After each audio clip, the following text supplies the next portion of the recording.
All right, well, welcome to Show and Tell today, Doug. Thank you Thanks, so Anna. much for coming in. Can you share a little bit with me about this really cute dress? Well, this belonged to my great-grandfather, Charles Albert Stevens, who was born May the 4th of 1856 Wow. and passed away in 1942.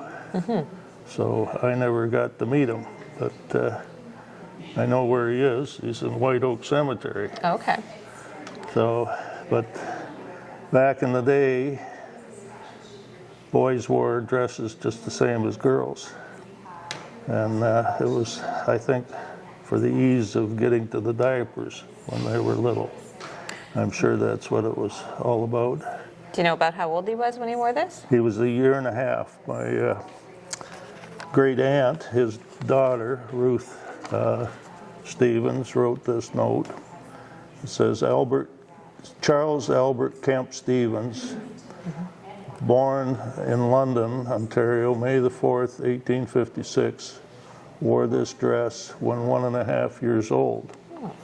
And the tie to Lambton County is that my great times 3 grandfather, who would be Charles Albert's grandfather, was one of the founders of Port Franks. Oh, okay. And he was running around up here. It's hard to tell exactly when, but he's certainly on the tax rolls for 1850. Oh, okay, that's So quite early. he had a couple of farms that he got from the Canada Company. I think he leased them. I don't believe that he purchased them. And he had at least one tavern in Port Franks. And in the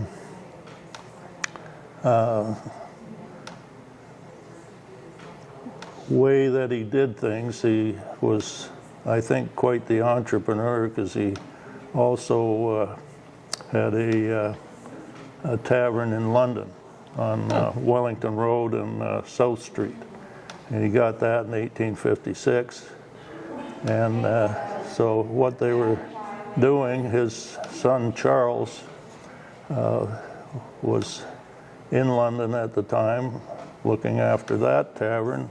So he sent for Charles. So Charles went up to Port Franks with his wife Eliza, who was a Hebden. Now, the Hebdens, so I found out fairly recently, there's about 50 of them in Lambton County. I didn't even know that. Yeah, I haven't heard that surname before. Well, there's, of course, families back then, whether they lacked imagination or what, they named all the firstborns by the same name. So, and Hebdens, it was George. Okay. So I actually have a cousin, Tom Mackesy, and lives just south of Petrolia, that has the same relationship as I do to 1802 George. Now, 1802 George was Eliza Hebden's father, who was the mother of Charles Albert. So, and then unfortunately, there was a bit of a disaster, not a bit, a lot of a disaster in September the 21st, 1857. Levi and his son Charles were on their way to Goderich with a boat and a load of shingles, and they got caught in some kind of a storm and they drowned. Oh, no. And so I've been looking for the information on that drowning for at least 30 years, and it's very difficult to find, but we did find a report in the Hamilton Spectator on, I think it was October the 10th of 1857, telling about the drowning. Check any of the local papers? I My eyeballs rolled back in my head from reading Going through the microfilm? the microfilm on the Sarnia Observer for every Yeah. day and nothing. Yeah, it's a lot to go You know, through. but, Oh, that's too bad. Certainly, there's got to be something somewhere. So, Well, thank you for sharing a bit about your family and for Yeah. bringing in this dress. That's quite lovely. you're welcome. Well, hello and welcome to Show and Tell today. You got quite an assortment of different kinds of things that you've brought in to share with us. So maybe to start with kind of the people in the picture, and then we can talk about some of the artifacts. Okay, the picture has my grandmother, Barbara Monroe, and her two siblings, John and Elizabeth. And we live in my wife and I live in the house where Barbara and her husband Stanley Annett raised their children. My father amongst them, and Elizabeth, she was lived with the family also for sort of the second half of her life. She never married, and John, he lived in Florence here, so he was also a close community member. And we found this picture. My wife found it in our attic when we were cleaning out, when we moved into the house in 2003. And How did you know who the people in the picture were if you dug it out of the attic? Well, it was over on the other side where the insulation was. I thought it was an old storm window that we had missed cleaning out of the attic, wow. and I picked it up and looked at it, and then I immediately drove over to. you can tell that just by the looks of them who they are. I could tell. The resemblance, yeah. Yep. Yeah. Yep.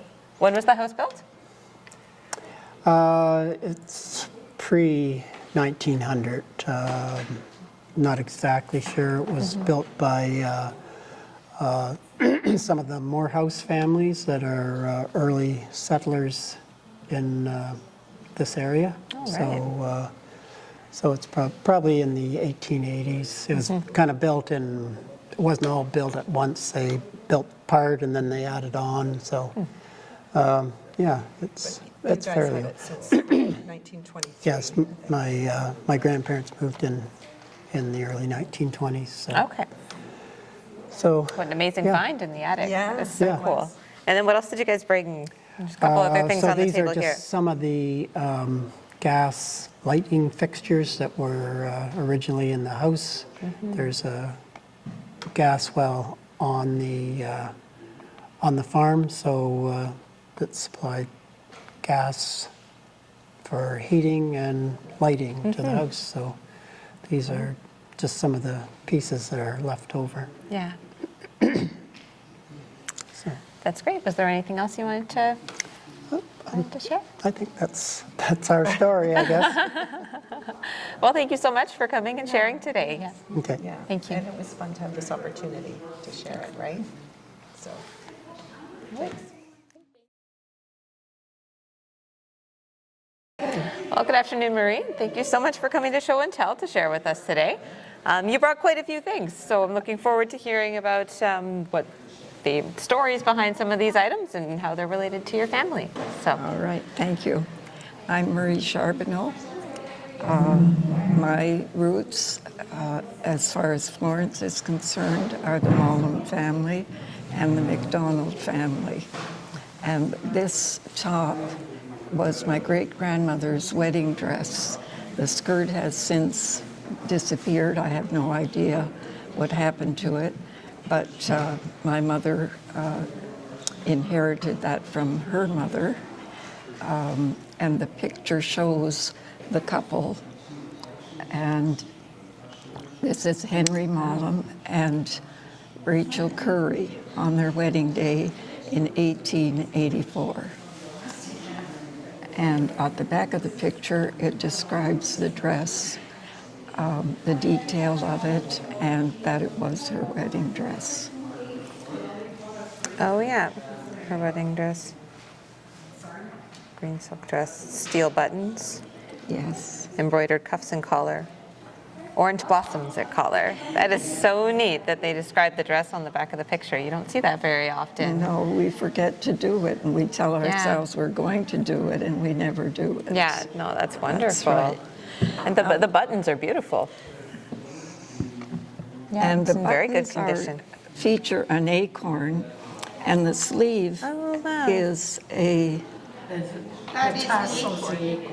the acorn, and the leaf is on the button, is what it is. Oh, very nice. And the embroidery work is that she's embroidered over the acorn, and then of course did the detail of the trim to go with it. And what I find unusual, one of the things, there's very many things that are unusual about it, is the use of green and blue.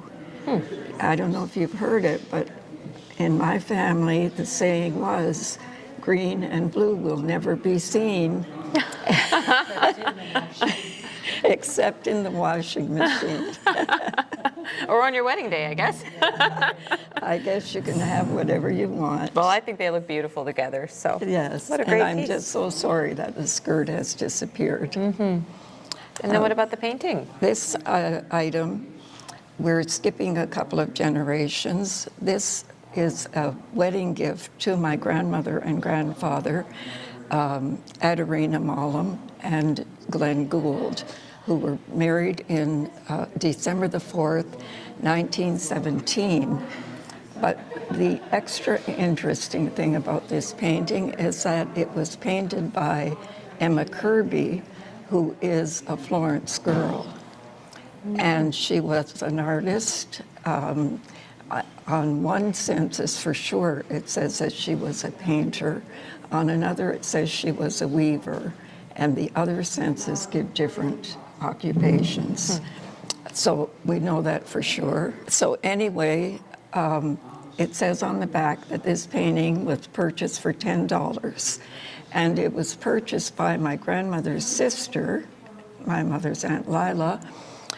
That's not her name, but that's what she was known as in the family, as a wedding gift. What's the name of it? A sheltered pond or something? Oh, a shady pool. A shady pool Is the is what name. she called it. It's on the back. It says a shady pool. And it is kind of reminiscent of this area. It looks It's like the rural definitely- landscape around definitely. around Florence, Yes, too. That's because lovely. those girls were born and raised here, along with the boys. Okay, Do you hang it at home? pardon? Does it hang somewhere currently, or is it? Yes. Yeah. Yes. Very of nice. course. And that's the end of my story. Well, thank you so much for sharing today. You have some really unique items and lots to It share was my about them. pleasure. Thank you. Thank you.